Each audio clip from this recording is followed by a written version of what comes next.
Hello, आवाज आ रही है? तो आज हम लोग पिछले लास्ट क्लास में जो हम लोग किए थे कि equivalent resistance of unbalanced heat stone bridge या एनी सर्किट का हम लोग कैसे निकाल सकते हैं। आज हम लोग एक ऐसा फॉर्मूला इक्विवेलेंट का निकालने वाले हैं जो रेसिस्टेंस में भी लागू है और कैपेसिटर्स के जो सर्किट्स हैं उसमें भी लागू है। Equally good for both.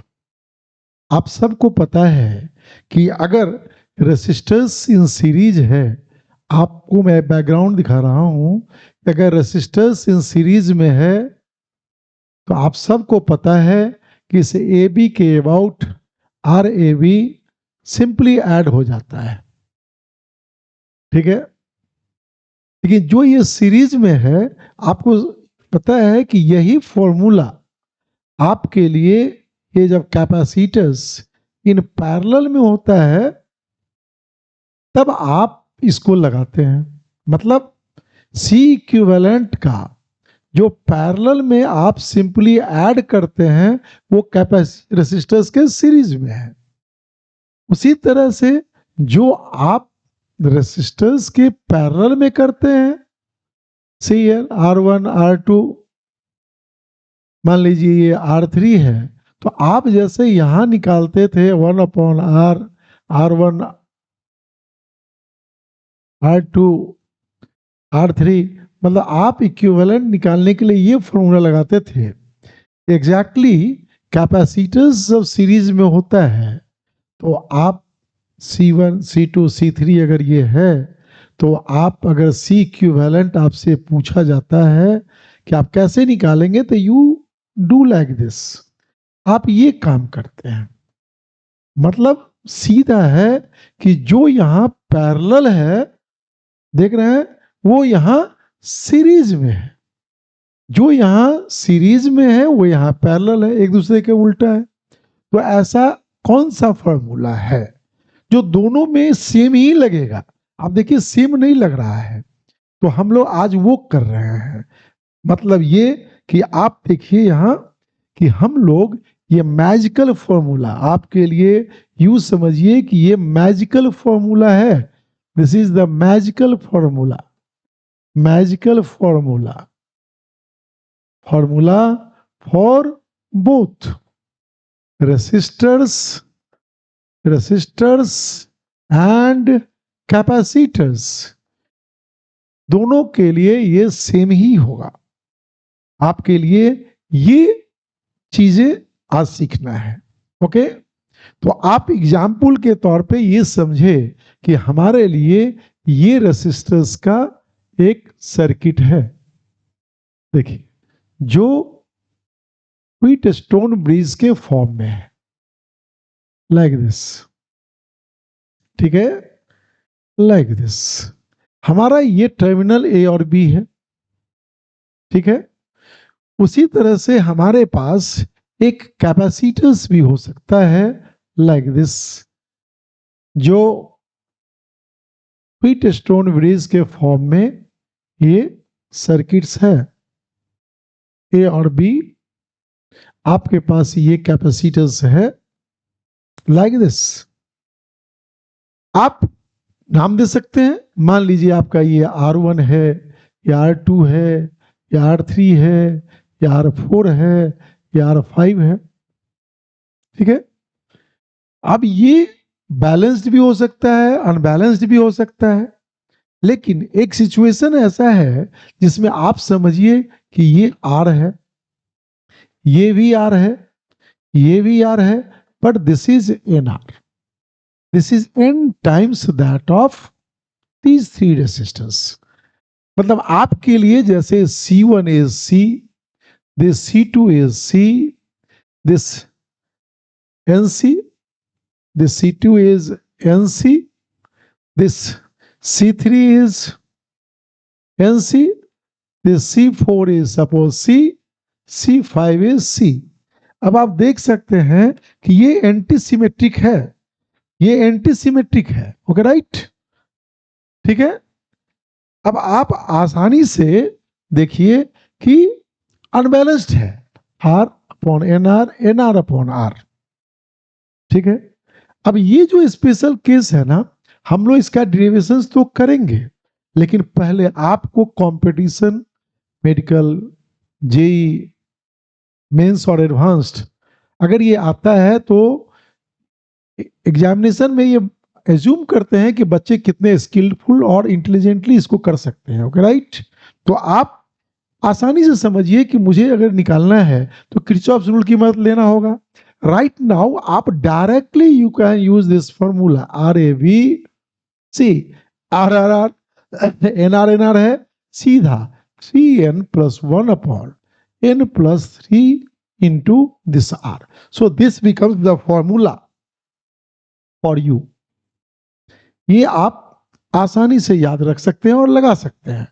ये वही जादू है कि कैपेसिटर्स में भी सेम फॉर्म, उलटने की जरूरत नहीं है आपके लिए। यहां भी CAV का फॉर्मूला वही होगा 3n+1/n+3 into how much? C. This becomes the formula. And you will be surprised that this is valid for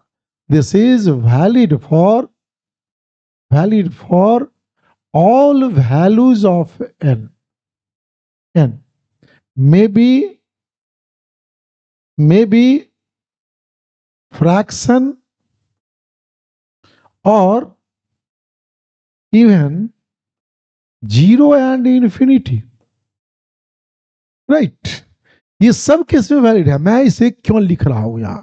मैं इसलिए इसे लिखा हूं क्योंकि मैं एक जगह देख रहा था कहीं कि वहां उन्होंने लिखा है where n is 1 2 3 4 and all these integers, they have not discussed about the fraction. ठीक है, तो आप ये समझिए सब जगह लागू है, एवरीवेयर। आप अगर यूं कहें कि इसका एक सुपर स्पेशल केस, इसका भी आप अगर सुपर स्पेशल की बात करें केसेस, तो आपके लिए जैसे आपका ये n का वैल्यू 0 हो जाता है, n becomes 0, this becomes 0।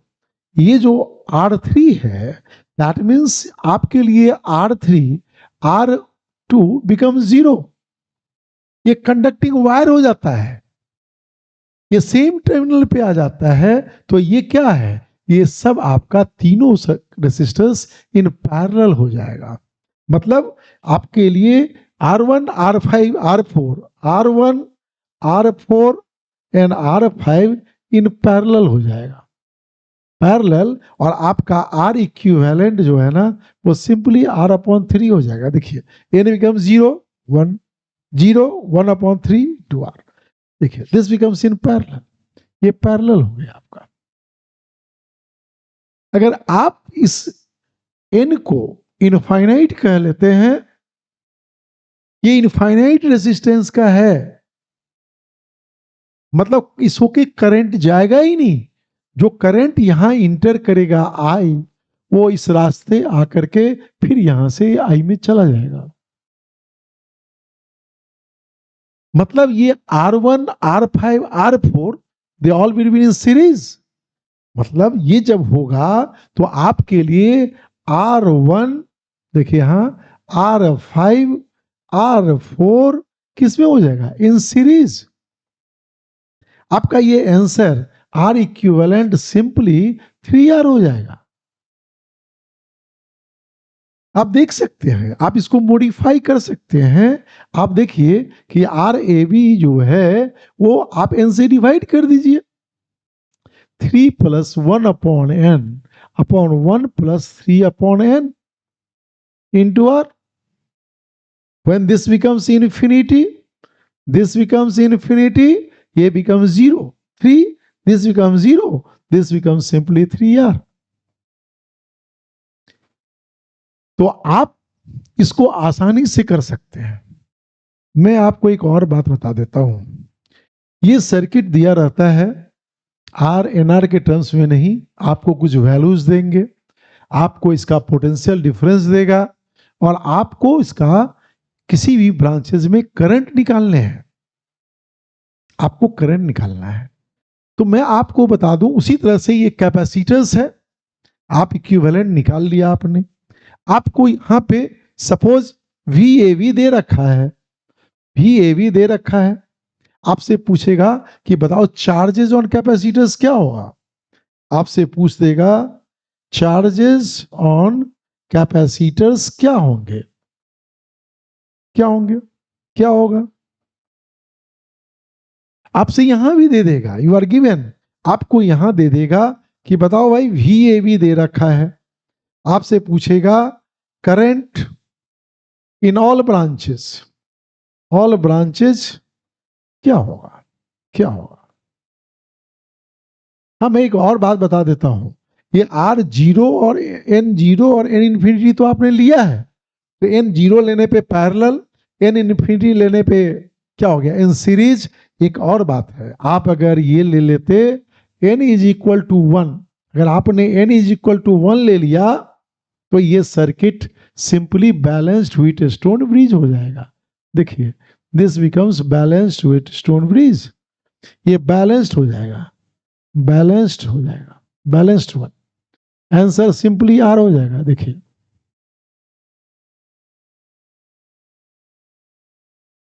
तो आपके लिए ये फॉर्मूला हर जगह वैलिड है, दिस इज वैलिड और all values of well.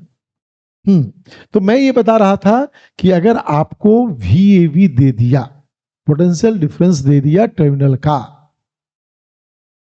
Circuit में कुछ रेजिस्टेंस दे दिया, तो आपसे पूछेगा कि बताओ भाई कि हर ब्रांच में करंट कितना होगा। तो मैं बता दूं कि अगर आप एक फॉर्मूला इसके डेरिवेशंस में निकलता है, कहीं नहीं है, आप यकीन करो, अगर आपने ये याद कर लिया तो आप आसानी से सारे ब्रांचेस में करंट निकाल सकते हैं। आपके लिए आसानी क्या है, देखिए ये NR है, आप इसी में रट लो, आप इसी में रट लो, या आप ये बीच वाले में कुछ रट लो। तो मैं आपको ये बात बता देना चाहता हूं कि अगर ये रटेंगे आप ये, तो आप समझिए कि इसमें जो करंट जा रहा होगा, मैं एक अलग से फॉर्मूला बनाता हूं, ओके राइट, अलग फोटोग्राफ्स में आता हूं, यू कम हियर, आइए इसमें, जैसे आपको सवाल ही दे दिया गया, find current in all branches of the circuit given below if VMN is, suppose दे दिया it is 7 volt, circuit somewhat is like this,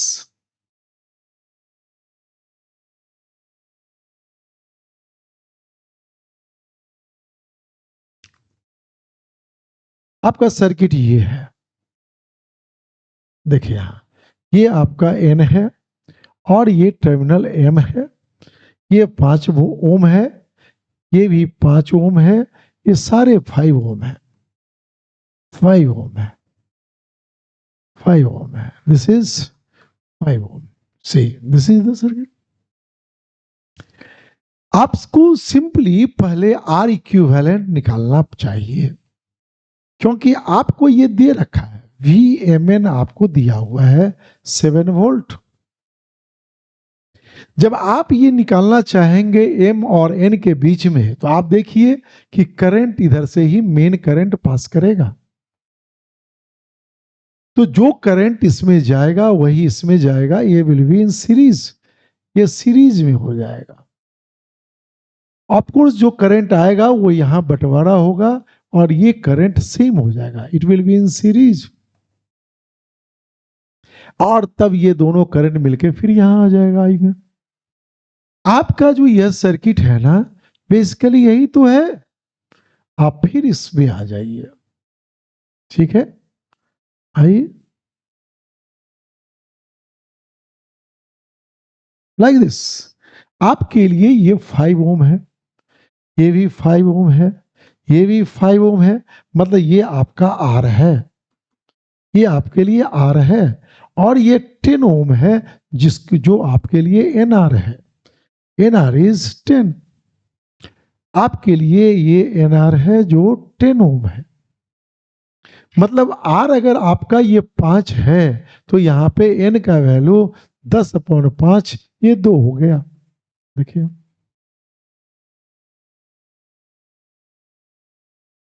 आप जो ही ये लगाए तो आप आसानी से आर इक्विवेलेंट अगर आप निकालते, आप आर इक्विवेलेंट निकालना चाह रहे हैं तो बस आसानी से क्या था 3n+1/n+3 इंटू आर, मतलब आपके लिए कितना हुआ 3 × 2 +1/2 +3 into 5.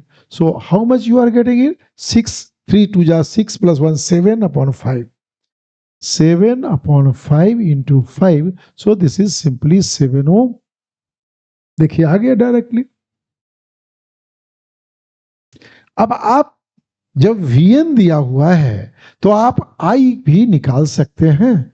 सिंपली क्या है भाई Vmn/Rmn। देखिए ये 7 वोल्ट है और ये 7 ओम है। This becomes 1 ampere. करंट आ गया आपको, आ गया। अब आपसे पूछा कि हर ब्रांच में करंट क्या होगा। ऑफ कोर्स आपको किरचॉफ्स रूल लगाना होगा। आपको हम लोग अभी लगाएंगे, will do it Kirchhoff's rule and will derive it. हम इसको डिराइव भी करेंगे, अभी आपको दिखाएंगे कि कैसे हम आसानी से अभी किए और कैसे आपको करना होता। ठीक है, आप केवल जब आपने आर इक्विवेलेंट रटा तो आप केवल अगर ये आई है ये एनआर है ना, आप अगर रटेंगे तो इस ब्रांच में जो करंट है ना आप आसानी से रट सकते थे 2/n+3 इंटू आई। देखिए मतलब अगर ये 1 एम्पियर था तो आपके लिए ये करंट 2/2 + 3 इंटू 1 मतलब हाउ मच 2/5 एम्पियर करंट आ गया। अब ये बात आसानी से समझिए कि जो करंट इसमें आया है ये एंटी सिमेट्रिक करंट है, इसमें भी ये 2/5 एम्पियर करंट आ गया। भाई ये 1 एम्पियर करंट था, ये 2/5 इधर चला गया तो ऑब्वियस है इसमें 3/5 एम्पियर करंट आ गया। सिंपल बात है भाई कि अगर 3/5 यहां है और 2/5 इधर चला गया तो इसमें 1/5 एम्पियर करंट हो गया। देखिए see how much easier it is. आप अगर एक फॉर्मूला को रट लेते हैं कि इस एनआर वाले ब्रांच में ये करंट होगा, this will be the current.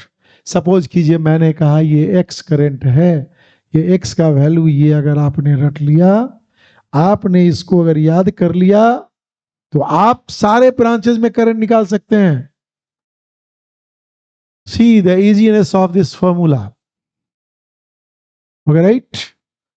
अब आप पूछेंगे कि ये कहां से आया, तो आपको इसका डेरिवेशन निकालना होगा। पहले ये देखिए कि ये कितना आसान है, how much easier it is.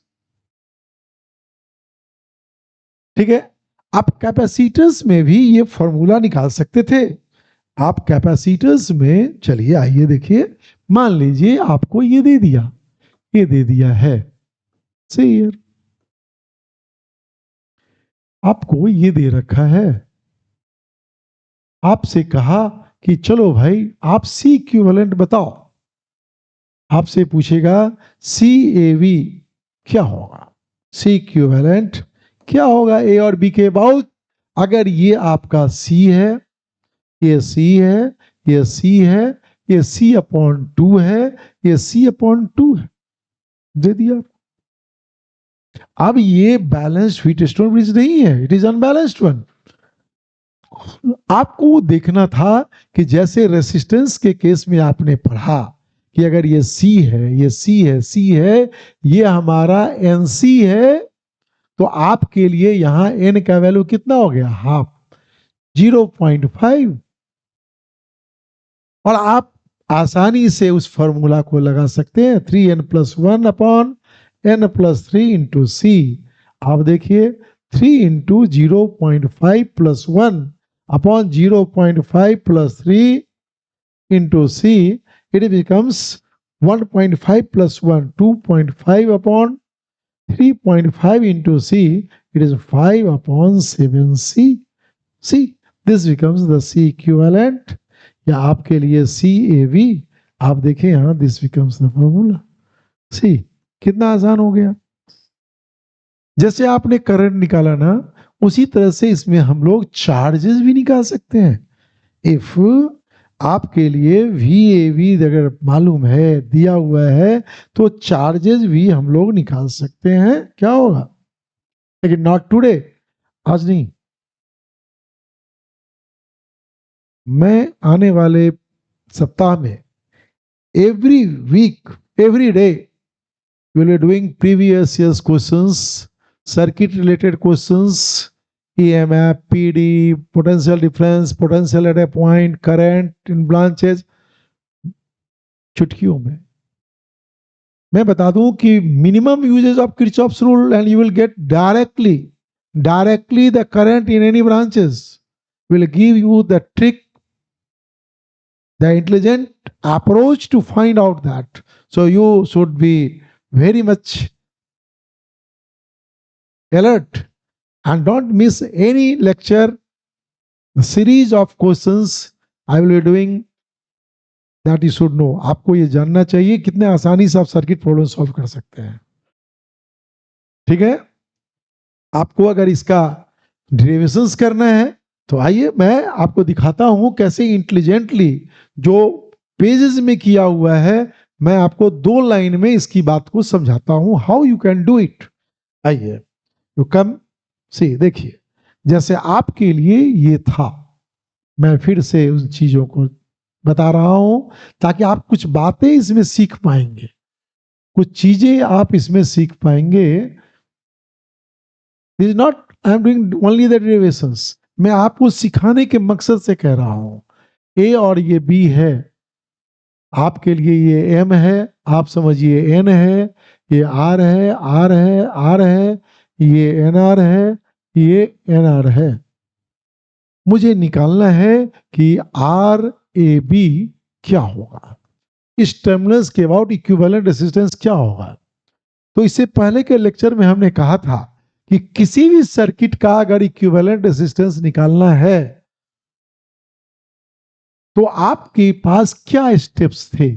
आप खुद समझिए आपके पास स्टेप्स क्या थे. पहला यही था, एज्यूम, मैं फिर लिख रहा हूं, एज्यूम कॉन्वेनिएंट करंट डिस्ट्रीब्यूशन. पहला स्टेप यही था जो आपको यहां करना है.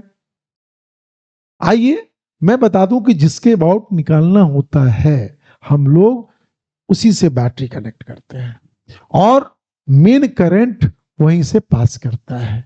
जैसे एबी के अबाउट निकालना है ना, ए से इंटर करेगा और बी से ये बाहर आएगा.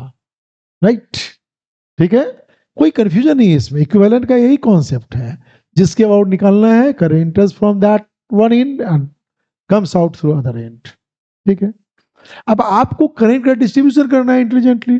तो अब आप बड़े आसानी से देखिए, थोड़ा सा समझिए कि ये एंटी सिमेट्रिक लग रहा है. ये आर एन आर, ये एन आर आर है, ऑब्वियसली आर आर आर है.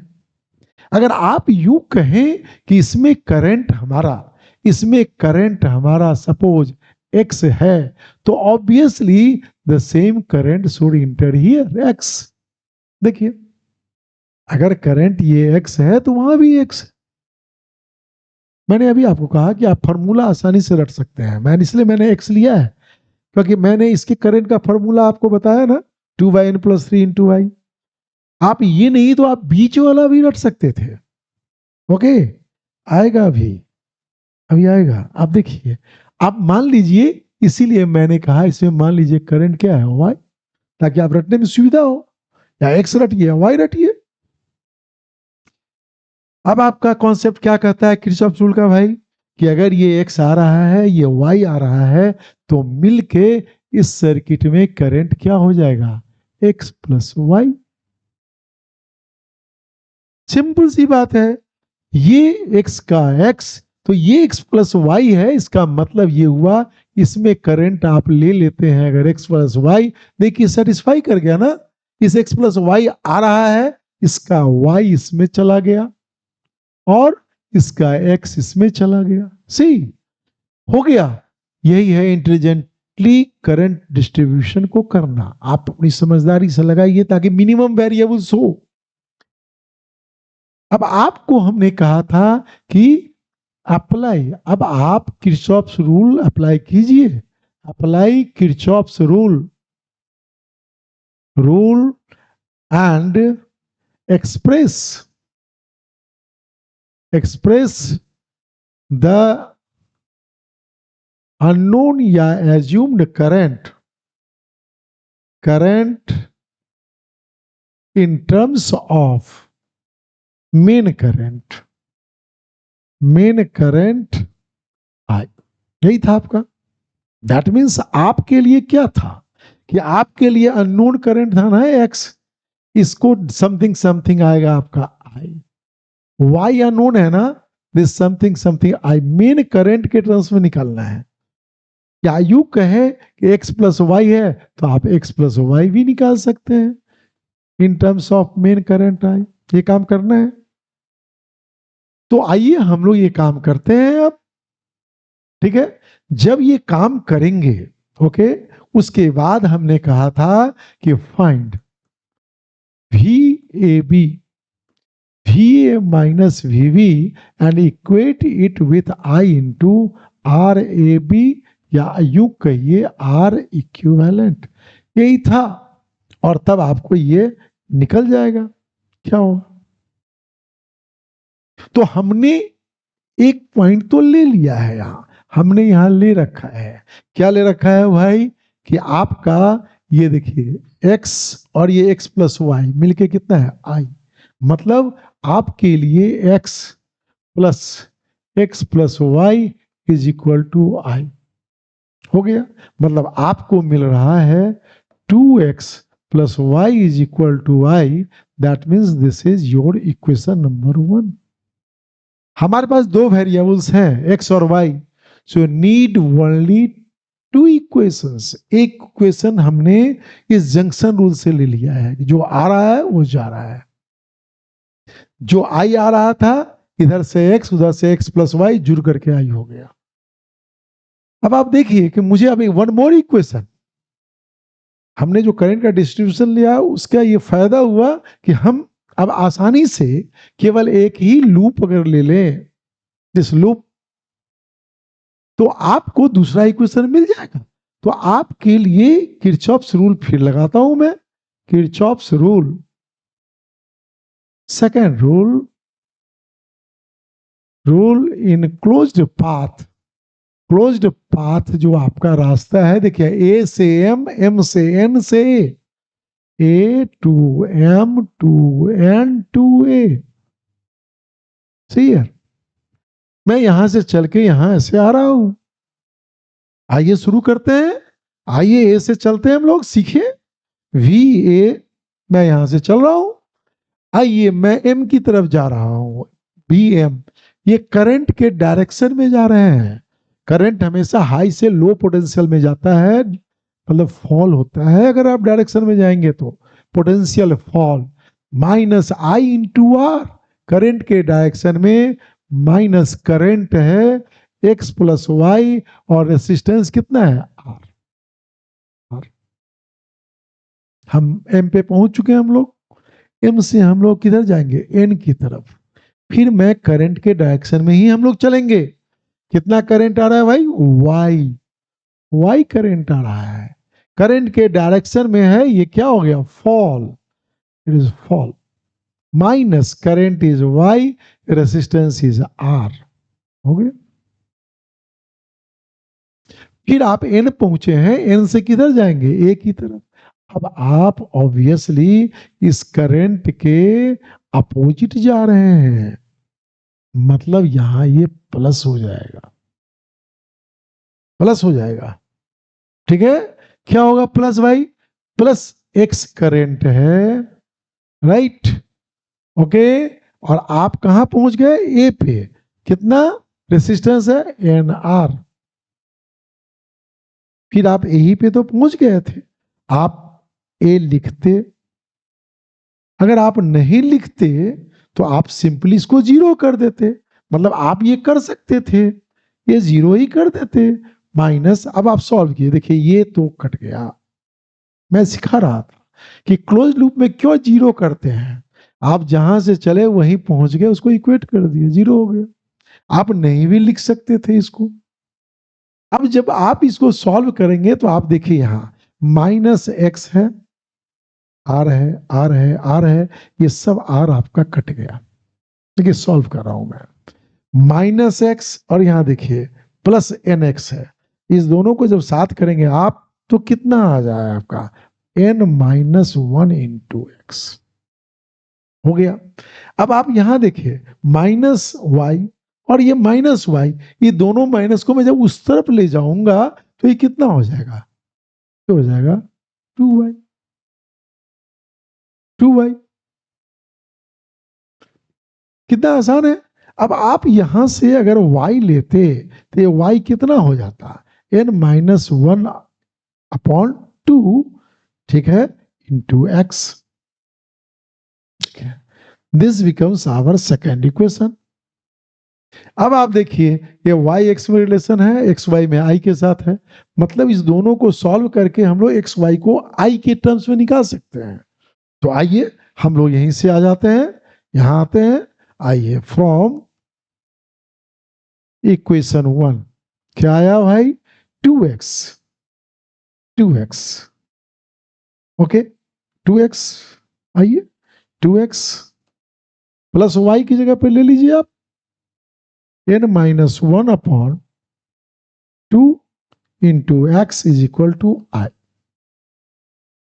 अब यहां आप देखें ये 2 नीचे आ गया, आप ले लें इसको, ये 2 है, ये 4x है, ये x से मल्टीप्लाई कर दीजिए, nx है माइनस x है, बराबर कितना हो गया i। ये 4x माइनस एक्स कितना हो गया 3x, और x को कॉमन भी ले लेते हैं हम लोग, आइए ले लीजिए, एक स्टेप बढ़ गए हम लोग, 3 प्लस एन या n plus three upon two into X is I. देखिए आपके लिए x क्या हो गया 2 upon n plus three into I. आइए मैं इसका जो मिडिल का जो इक्वेशन था ना, यही आपको मैं रटवा रहा था, यही कह रहा था कि आप याद कर लीजिए कि जो मेन करंट अगर आई है ना, तो ये इसका एक्स कर में कितना पार्ट होगा 2 अपॉन एन प्लस थ्री। देखिए यहाँ ये बीच का पार्ट है, अगर आपने इसको रट लिया ना तो आप करंट डिस्ट्रीब्यूशन आसानी से निकाल सकते हैं। देखिए यहाँ कि जो करंट इसमें चला गया, जो बच गया वो इसमें, और जो इसमें वो इसमें, तो इसमें आप कर सकते हैं आसानी से। देखिए यही तो मैं कह रहा था आपसे। और जब ये निकल गया तो आप यहां से y भी निकाल सकते हैं भाई, कितना हुआ n minus one by two, और x की जगह पे कितना हो गया 2 upon n plus three into I. तो आप देखिए यहाँ ये कट गया, आपको y का वैल्यू आ गया n minus one upon n plus three into I. This becomes the y। आपको इस ब्रांच में x प्लस वाई है, आप यहां से x प्लस वाई को निकाल दीजिए, आप यहां से x प्लस वाई को निकाल लें। आइए यहां देखिए 2 है, यहां भी देखिए n प्लस थ्री है, आप देखिए यहाँ कितना हुआ n प्लस थ्री, ये 2 और यहां माइनस वन, जोड़ देंगे कितना होगा n plus one into Y. हमने सारे ब्रांचेस में करंट निकाल लिया है, आपको बस निकालना है VAB। आइए अब हम लोग VAB निकालते हैं, ए से भी हमने कहा था ना VAB क्या निकालना था I इंटू आर इक्विवेलेंट। आइए जब इधर से जा रहे हैं आप तो कितना होता x प्लस वाई इंटू कितना था r, और यहां कितना था x into how much nr। आप देखिए क्या आया, x प्लस वाई की जगह पे कितना आया आपका n plus one upon n plus three, और ये कितना आया n, x का कितना आया x2, 2 upon n plus 3 into n into r। आप देखिए कितना हुआ, ऐड कर दीजिए। डिनोमिनेटर तो n plus 3 ही रहा, n plus 1 plus 2n, ये हो गया 3n plus 1 into how much r। Into I आपका मिस कर रहा है, मतलब यहाँ पे भी आई था, यहाँ भी आई था, और यहाँ आई आर इक्विवेलेंट है। अब आप देख सकते हैं कि ये आई कट गया, ठीक है। आपके लिए यहाँ भी आई था, ये आई कट गया, आपको फॉर्मूला आ गया। देखिए यहाँ से R equivalent is 3n plus 1 upon n plus 3 into how much r। So you are getting this formula। तो मैं इस डेरिवेशन से ये बताना चाह रहा था कि जुडिशियसली आप बड़ी आसानी से करंट को दिखा सकते हैं, और मिनिमम नंबर ऑफ इक्वेशंस और मिनिमम नंबर ऑफ कैलकुलेशन से चीजों को कैलकुलेट कर सकते थे। मैं इस स्टेप्स का फिर से रिवीजन करा दिया हूं, और आने वाले जो भी हैं लगातार एक सप्ताह every day you will be doing circuit problems. You will see the concept, application and the skill, कितना फास्ट, कितनी बुद्धि से हम उसको लगा सकते हैं। I am telling you will be doing many problems without using Kirchhoff's rule. Directly you can find the current in even a larger equations. आप देखें, you will find the difference. So be tuned, be alert, and go through everyday lectures, everyday classes in coming 7 days for circuits. Okay? Thank you. सारी बात समझ में आ गई है? ये deviations, this is not for competitions, for understanding. For competitions, you need this formula. If you only remember only these two, you can find the equivalent, you can find the current, and once you know the current, you can also find out the potential between any 2 points and the potential difference and everything that is being asked. Okay, thank you.